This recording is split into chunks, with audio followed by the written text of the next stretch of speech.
Hello everyone, welcome to the final episode in my Let's Play of Zelda Outlands. Clover's done a lot to get to this point. She's already defeated the Thunderbird once, and is about to put the Thunderbird's reign to an end for a second time. All the prep she needed to complete that part of the dungeon was made in the last episode, gathering another 4 keys. Now she's going to put those 4 keys and the 2 that she brought into the dungeon initially from the 8 fairy dungeons, put them all to use to get the magical key which can open the remaining doors that seal away the Thunderbird. So we gotta walk through this wall here. It's kind of annoying to position ourselves in. Those traps make it even more annoying because if they hit you, they kind of bonk you offline. Let's see, hopefully if we lost some life there, hopefully maybe these fairies can drop some. Nope. Oh well. But let's head on over to this room where we're gonna have to defeat this Patra enemy, an old man with flames. But we have to defeat him because he's guarding a staircase. Take him out, get some money, push the thing, and we get the staircase. This is going to take us over to the far right on the map, the right-hand column. And it's a column that I kind of alluded to in the last episode, where there's going to be a whole bunch of red bubble rooms, one after another. It's really tricky. That one's kind of tricky there because we can try to use our ladder, but sometimes the ladder is kind of finicky. You get stuck in and out, and yeah, unfortunately I took some damage there. Didn't take damage, but got hit by the red bubble, but we can continue on. We're going to unlock a few doors, and then we'll turn around and go back to that blue, the room with the blue bubble. So maybe it was kind of a blessing that I got hit, because it allows me to, show off how to get back to the blue bubbles if you forgot. So I'm going to open up a whole bunch of these doors, and now we threw caution to the wind because we already got hit. So, and we're back in this room, and we're just going to have to kind of make a little detour around. Here's the room where we got to take us to the red bubble room column. It's not where we want to go. We're going to go east-west across that room because that's going to take us to the blue bubble room, but unfortunately those strategic blocks once again are blocking us from making a directional change within the room, so we're going to have to go around, take the long way, enter this room, and now we can start going east and west. And we just pass through 2 of these rooms, and we'll end up getting hit by a blue bubble, and we can try the red bubble column section for the second time. Hopefully a more successful time. So here's the room with the blue bubbles. Let's take a hit. We get our sword back. Now, of course, we could use a medicine, but we're going to need that medicine because we got a lot of fighting to do in this dungeon. To include, of course, the Thunderbird. And this time we're going to have to fight the Thunderbird without the red mail, or with full hearts, or full component of hearts, because the red mail and the 16th heart container, we won't be able to get that until after we defeat the Thunderbird. So there we go. Kind of line yourself up in the middle of those 2 blocks, and that'll put you on line to be able to walk through the wall. Luckily, the Patras don't respawn. It'd be nice if those fairy snakes would have respawned, because they can drop fairies, and we can use a little bit more life right now. We're kind of full, we have a good 75% of our life, but still, we always want to be at 100% life. So let's see if we can get a little bit do better this time. Woohoo! We managed to sneak by. Let's see if we can take out some of these guys. Sometimes these guys they behave pretty stupidly. In this room, they like to just roam back and forth across. And as long as you're not in their line of sight, they'll just keep roaming left and right, and you can pick them off. See if we can do it a little bit again here. Yeah, they don't seem to like to stop over like water or liquid tiles, so that red, it's like, I guess blood, but let's say it's cherry Kool-Aid, so we can stay PG. Yeah, they don't, so they just seem to want to keep continuing on their whatever motion they've already been making, which in this case is left and right. And you can pick them off and hope that they drop some hearts or fairies. Take our time here, because better to take a little bit of time here, spend the time, and then have to backtrack and get hit by that blue bubble room again. So same with this room here. Sneak up, and walk through that wall, and we're pretty safe now. So now we're on our way to the magical key. We saw the room where that magical key was in our last episode. It was in one of those rooms again where you can only go one direction, and the direction you're allowed to go is depending on how you enter the room. So we entered the last time when we saw it. We were able to go north and south in the room, but we have to be going east and west to get to the passageway where the magic key is. Well, now we're going to be able to enter the room from the east, so we'll be able to get into that passageway. So here we are. We'll enter into this room, and eventually a staircase will appear. We step onto it, and we get the skeleton key. The key that opens every door and never runs out. And now we'll be able to unlock a whole bunch of doors and get us to the Thunderbird, who is not very far away.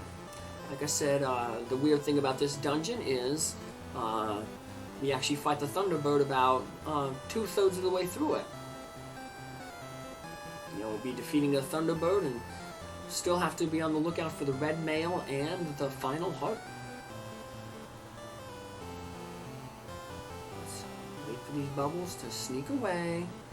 Go away, go away, run, run, run, run, run, woohoo! Yay! And we got this guy here.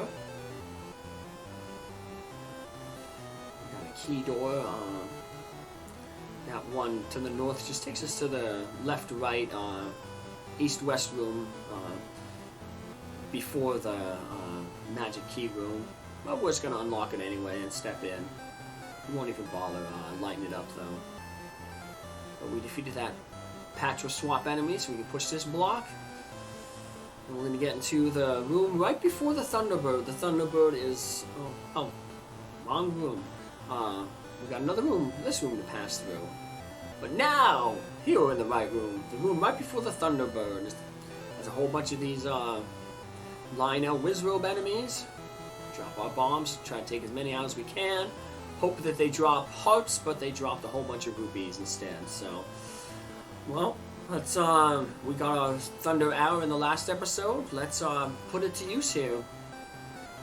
First, we're going to have to stab the Thunderbird 4 times, and he uses the same attack pattern. He's a little bit harder, of course, now because we take more damage from his hits. So there's one hit. Will we manage to defeat him, or will he force us to use our medicine first? I'd put money on the latter, because unless we get really lucky here. And we're not, so let's quickly throw up, use our last bit of medicine here.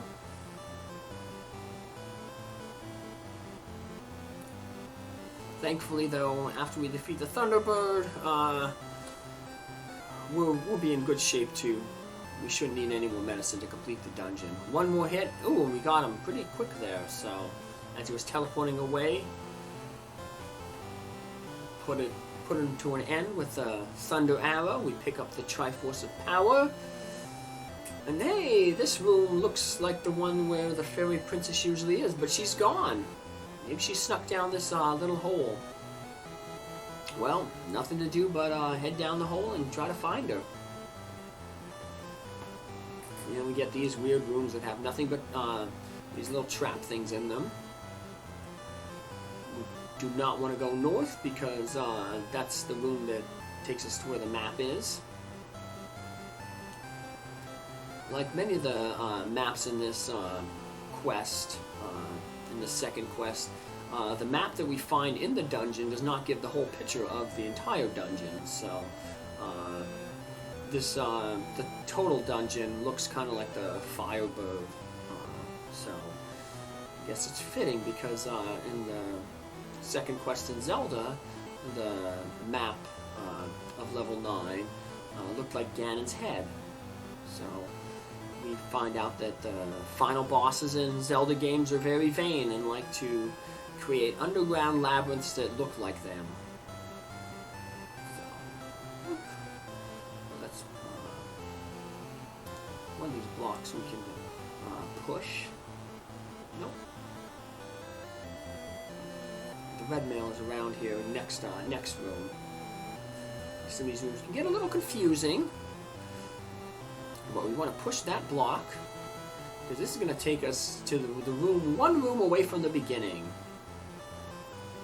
The room to the right is the beginning. There was no reason to come into this room because I knew we were going to come to it later, and all it would have done was just teased us with a heart that's out of reach. But now we can get that heart because we took this the back door or the back path to it, so we can kind of see what the map looks like there, and the Thunderbird.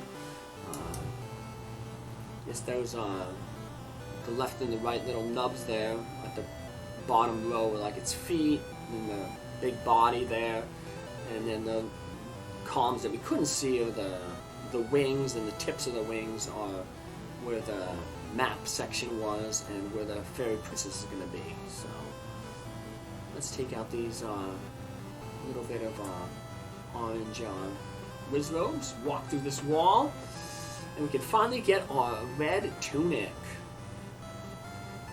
So we don't have many more rooms to go. We just got to finish off the left column,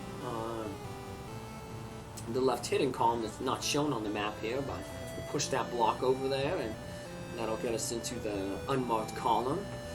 And then once we complete this unmarked column, it'll take us to the upper right to complete like the wingtip. And that's where we'll find the Fairy Queen and the end of our adventure. So I guess I'll just recap the adventure here.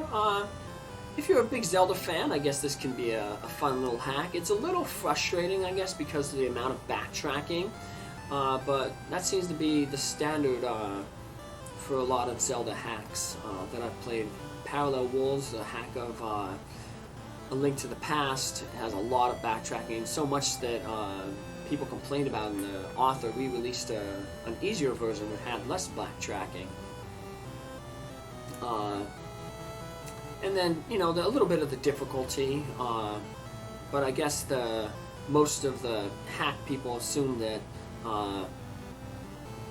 they wanted to make it more difficult because these games, because they're hacks and they're not available on a cartridge like the original Legend of Zelda, you have to play them on an emulator. And emulators, some of the functions that emulators have are they can you can save state. You can basically save the game wherever you want to. So you can, you know, if there's a real tough room, you can save before the room, then enter the room, and if it goes really bad for you, you can, you know, restart and retry it again. That would have been really useful for some of those rooms where, at the beginning, when we didn't have a weapon, and you know we had to avoid like a manhandler or you know some tough enemies, you know. That's where the save states, of course, would have come in handy. There's also slowdown features. You can play the game at a slower speed, so you can easily more avoid, you know, enemy attacks and such, and better read enemy movements. But I didn't use any of those for this playthrough, just to show that you don't have to rely on them. So there's our completed map. There's our fairy princess, And of course, we want to give her some food because we're just nice like that. Good old Chloe. So, what a nice girl. So, and speaking of Chloe and nice girls, I want to thank Chloe's mom for letting me use Chloe's name and her image in my little thumbnail here.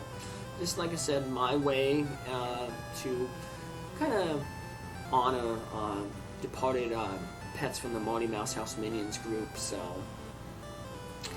but we've recovered the Treasure Power, and at last the Thunderbird is gone. The world is safe, and we have totally mastered Zelda Outlands. We defeated both quests 100%, got all the items, never took any defeats, which is why we'll have a 0 here at the end. And we're awesome, woohoo! And I hope that this playthrough will help you master Zelda Outlands if you play. Take care, bye.